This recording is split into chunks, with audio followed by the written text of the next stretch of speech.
आज गांधीनगर में नरेंद्र मोदी दिल्ली में सरकार बनाने की रणनीति तैयार करेंगे। राजनाथ सिंह, नितिन गडकरी और अरुण जेटली के साथ मोदी की बैठक है।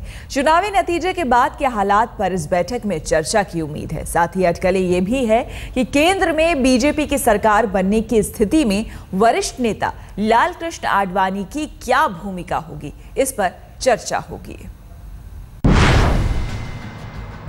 केंद्र में बीजेपी की सरकार बनी तो आडवाणी का क्या होगा? वरिष्ठ नेता लालकृष्ण आडवाणी को क्या जिम्मेदारी मिलेगी? तमाम एग्जिट पोल की माने तो दिल्ली में एनडीए की सरकार बन रही है। 16 मई को अगर यही तस्वीर रही तो बीजेपी के प्रधानमंत्री पद के उम्मीदवार नरेंद्र मोदी पीएमओ में विराजेंगे। वैसे तो पार्टी ने नरेंद्र मोदी को पीएम पद का उम्मीदवार बनाकर तस्वीर साफ कर दी थी कि सरकार बनने की सूरत में प्रधानमंत्री मोदी ही होंगे। लेकिन यक्ष प्रश्न ये है कि पार्टी के वरिष्ठ नेता लालकृष्ण आडवाणी का क्या होगा? नई सरकार में उनकी कोई भूमिका होगी या नहीं?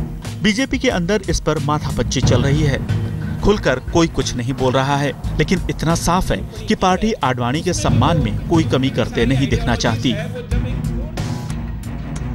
लिहाजा गडकरी ने रास्ता निकालने के लिए सबसे पहले भैयाजी जोशी से फोन पर बात की, जिसके बाद गडकरी ने सीधे आडवाणी को फोन लगाया।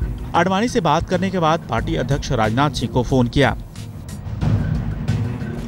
चर्चा है कि लालकृष्ण आडवाणी को सोनिया गांधी की तरह एनएससी के चेयरपर्सन की कमान दी जा सकती है, लेकिन चेयर में यूपीए के चेयरपर्सन जैसी ताकत नहीं होगी। पहले संघ विरोध और फिर मोदी विरोध के बाद अब ये लगभग तय हो गया है कि मोदी की अगुवाई में बनने वाली सरकार में उन्हें कोई बड़ा पद नहीं मिलेगा। आडवाणी जी की भूमिका क्या आप पार्टी के भीतर एक सलाहकार की भूमिका रह गई है? आप फिर से आप रॉन्ग एड्रेस पे क्वेश्चन पूछ रहे हो। बहुत सम्मानित नेता है, उनको क्या दायित्व रहेगा वगैरह पार्टी के लोग तय करेंगे। आडवाणी जी स्वयं तय करेंगे और पार्टी तय करेंगे। दरअसल आडवाणी की तकलीफ ये है कि वो जूनियर के नीचे काम नहीं कर सकेंगे और मोदी उन्हें वरिष्ठता अपनी मर्जी से देंगे नहीं। हालांकि आडवाणी पार्टी से कुछ मांग भी नहीं रहे हैं। इससे पहले गुजरात के मुख्यमंत्री से बीजेपी के प्रधानमंत्री पद के उम्मीदवार बनने तक की कहानी में मोदी को आडवाणी का समर्थन नहीं मिला। आडवाणी मोदी को कमान दिए जाने के खिलाफ रहे, लेकिन पार्टी और संघ ने आडवाणी की एक न चलने दी और मोदी के नाम पर एक के बाद एक मुहर लगाते गए। संसदीय दल ने यह फैसला किया है कि श्री नरेंद्र मोदी को आगामी लोकसभा चुनाव के लिए प्राइम मिनिस्ट्रियल कैंडिडेट के रूप में प्रोजेक्ट किया जाए। आडवाणी लोकसभा चुनाव मध्य प्रदेश की राजधानी भोपाल से लड़ना चाहते थे।